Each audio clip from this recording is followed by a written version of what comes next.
When I get tired of laughing, I'ma leave them on the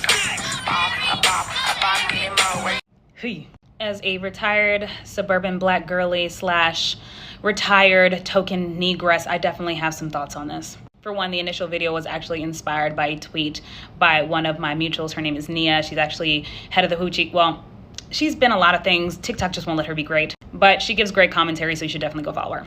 Anyway, I grew up in the suburbs of northern Chicago, late 90s, early 2000s, and historically had always been one of the only black people, or especially black girls, in all of my classes. Never saw myself at school, never saw myself on TV, never saw myself out in the streets in the neighborhood that I lived in.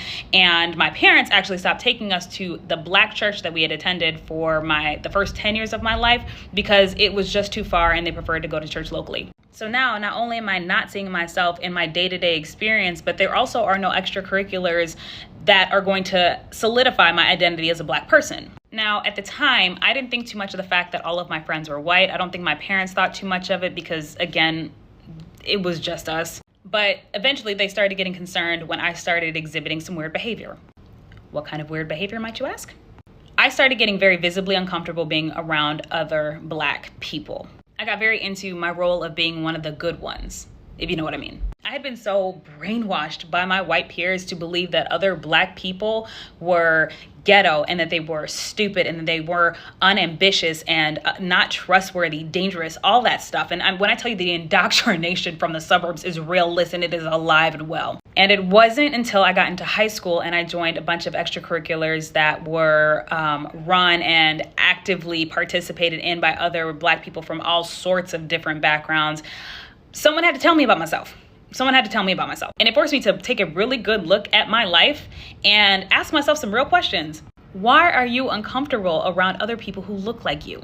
Why are you more comfortable being around people who literally make snarky, microaggressive comments or blatantly racist comments in your presence all the time? Why would you prefer to be aligned with them? Why the fuck would you even look at these people as the safer option as far as company? Like, what? Because listen, at the end of the day, it doesn't matter, okay? It doesn't matter how hard you try to separate yourself from blackness as a result of growing up in spaces where you didn't see yourself. At the end of the day, you might not see yourself as one of those, but they still do. You can try all you want to separate yourself from your blackness, but baby, at the end of the day, this is a club that you have a lifetime subscription to, and they'll never be able to relate. So y'all can play that stupid ass game if you want to, but when you need us, know that we're not going to be there because you were being fucking weird.